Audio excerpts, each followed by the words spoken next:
इस साल देश में सरसों का बम्पर उत्पादन होने का अनुमान है। उत्पादन बढ़ने से कच्चे सरसों के दाम में गिरावट आएगी और सरसों तेल के दाम में भी गिरेंगे। सरसों की मांग ज्यादा लेकिन सप्लाई कम होने के कारण तेल की कीमतों में बड़ी तेजी देखी जा रही है। नई फसल की आवक होने से तेल के दाम में गिरावट देखी जा सकती है। इस साल कहा जा रहा है कि सरसों के उत्पादन में सारे पुराने रिकॉर्ड टूट जाएंगे और 104 लाख टन से ज्यादा की पैदावार होगी। पाकिस्तान जमीन मार्ग से भारत से कपास के आयात की मंजूरी दे सकता है। नियंत्रण रेखा एलओसी पर नए संघर्ष विराम समझौते के बाद दोनों देशों के बीच द्विपक्षीय संबंध कुछ बहाल होने की संभावनाएं बढ़ी हैं। मीडिया की एक रिपोर्ट में यह जानकारी दी गई। वाणिज्य मंत्रालय में सूत्रों के हवाले से द एक्सप्रेस ट्रिब्यून ने लिखा है कि वाणिज्य पर प्रधानमंत्री के सलाहकार अब्दुल रज़ाक दाऊद इस बारे में फैसला ले सकते हैं कि अगले सप्ताह से भारत से कपास और धागे का आयात करना है। अब रसोई घरों में तड़का लगाना महंगा हो गया। जी हां, प्याज और दालों के दाम यहां तक पहुंच गए हैं कि ये खाने के मेन्यू से ही बाहर होने लगे। होटलों में खाने के साथ सलाद में जो प्याज आता था वह दूसरी बार मांगने पर अलग से चार्ज देना पड़ता है। आपूर्ति कम होने से रेट लगातार बढ़ रहे। इसके कारण रसोई बजट सिकुड़ रहा। आलम यह है कि थाली से प्याज व सलाद लगभग गायब हो गई। रोज बनने वाली दाल अब हफ्ते में एक दिन खाने को मिल रही। हालांकि सब्जी के दाम भी बढ़े हैं। राजगढ़ में मंडी खुली तो गेहूं की खुशबू से पूरा परिसर महक उठा। सोमवार को जबरदस्त आवक होने से पूरी मंडी परिसर का मुख्य हिस्सा गेहूं की ट्रॉलियों और ढेरियों से पट गया। शाम करीब 4 बजे तक नीलामी का दौर चलता रहा। मंडी के प्रांगण प्रभारी ने बताया कि सोमवार को मंडी में करीब 7,000 क्विंटल गेहूं की आवक दर्ज की गई। किसानों ने बताया कि सोमवार को मंडी में जो नजारा गेहूं की आवक का दिखा वह बेहतरीन था। हर तरफ गेहूं की ट्रॉलियां नजर आ रही थीं। जोधपुर में जीरा मंडी प्रांगण में जीरे की बम्पर आवक हुई। किसानों द्वारा नई फसल का जीरा मंडी में लाया गया। मंडी में जीरे की आवक 15 बोरी रही। व्यापारियों ने शुभ मुहूर्त में जीरे की खुली बोली नीलामी से जीरा का व्यापार शुरू किया। खुली बोली नीलामी में जीरा 9,720 से 15,100 रुपए जीरा प्रति क्विंटल बिका। जीरा मंडी व्यापार संघ अध्यक्ष ने बताया कि प्रदेश के प्रमुख जीरा उत्पादक क्षेत्रों से जीरा आता है। नया जीरा आना शुरू हुआ है।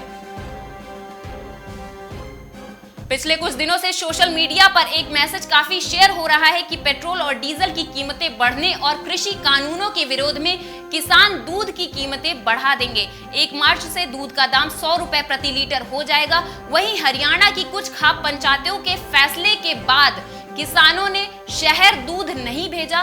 किसान आंदोलन की अगुवाई कर रहे संयुक्त किसान मोर्चा ने वीडियो जारी कर दूध की कीमतों को बढ़ाने वाली खबरों को महज अफवाह बताया। भारतीय किसान यूनियन एकता उग्रहान ने भी दूध की कीमतों को लेकर चल रही खबरों को आधारहीन और अफवाह बताया है।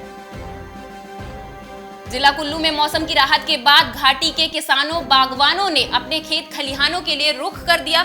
जिला कुल्लू की पिन पार्वती रूपी घाटी और निचले इलाकों के किसानों ने अपने खेतों में डेरा जमाना आरंभ कर दिया और लहसुन व मटर की निराई गुड़ाई का काम समेटने में जुट गए हैं और आने वाले माह तक यह अभियान पूरी घाटी में जारी रहने वाला है। बताया जा रहा है कि अगर यह सिलसिला यूं ही जारी रहा तो फिर वो दिन दूर नहीं जब भारत में चावल के दाम अपने चरम पर पहुंच जाएंगे और कारोबारियों के चेहरे खुशी से खिल उठेंगे। वो इसलिए चूंकि पड़ोसी देश बांग्लादेश भारत से जमकर चावल की खरीदारी कर रहा है, जिसकी वजह से चावल की कीमत में इजाफे के आसार जताए जा रहे हैं। इससे पहले दिसंबर में भारत ने आयात शुल्क को 62.5% से घटाकर 25% कर दिया था। इस फैसले के बाद से भारत के कारोबारियों के लिए बांग्लादेश में चावल के निर्यात का रास्ता खुल गया है। आज 24 घंटों के दौरान उप हिमालयी पश्चिम बंगाल, सिक्किम, असम और अरुणाचल प्रदेश में हल्की से मध्यम बारिश हो सकती है। शेष भारत में मौसम शुष्क रहेगा। 24 से 48 घंटों में उत्तर और मध्य भारत में दिन और रात के तापमान में और गिरावट आने की संभावना है। देश के अधिकांश हिस्सों में अब तापमान बढ़ने लग गया है। इसके कारण सर्दी में कमी देखने को मिल रही है। वहीं भारत मौसम विभाग IMD सोमवार को अगले कुछ महीनों के तापमान और मौसम के बारे में बता चुका है। उसके अनुसार इस साल मार्च से मई तक काफी लू चलने के आसार हैं। मार्केट टाइम्स टीवी पर चल रहा है बूझो तो जाने क्विज कॉन्टेस्ट। अब आपके पास मौका है हर रोज इनाम जीतने का। जी हाँ, मिक्सी, ग्राइंडर, मोबाइल फोन और ना जाने क्या क्या। अगर आप मार्केट टाइम्स टीवी के सब्सक्राइबर हैं तो हर रोज आप जीत सकते हैं मार्केट टाइम्स टीवी पर आकर्षक इनाम। और अगर आपने मार्केट टाइम्स टीवी को सब्सक्राइब नहीं किया है तो तुरंत सब्सक्राइब करें। मार्केट टाइम्स टीवी पर चल रहा बूझो तो जाने क्विज कॉन्टेस्ट, जिसमें हम हर प्रोग्राम के अंत में पूछते हैं आपसे अर्थव्यवस्था, कमोडिटी बाजार, मंडियों का हाल, शेयर बाजार पर सवाल। सही जवाब देने वालों में से विजेता को लकी ड्रॉ के द्वारा चुना जाता है और उस विजेता को मिलता है मार्केट टाइम्स टीवी की तरफ से पुरस्कार। बस आपको सवाल का जवाब देने से पहले मार्केट टाइम्स टीवी को भी सब्सक्राइब करना है। आज का सवाल है, गेहूं के अधिकतम उत्पादक वाला राज्य कौन सा है? आपके ऑप्शंस हैं option A Punjab, option B Haryana, option C Uttar Pradesh, option D Madhya Pradesh. जवाब के लिए टाइप करें वीट ए, वीट बी, वीट सी, वीट डी। आपको मार्केट टाइम्स टीवी चैनल को सब्सक्राइब करना है और जवाब व्हाट्सएप करना है। आप जवाब व्हाट्सएप कर दें 9953882229 पर। आप में से लकी विजेता जीत सकता है हेयर ड्रायर।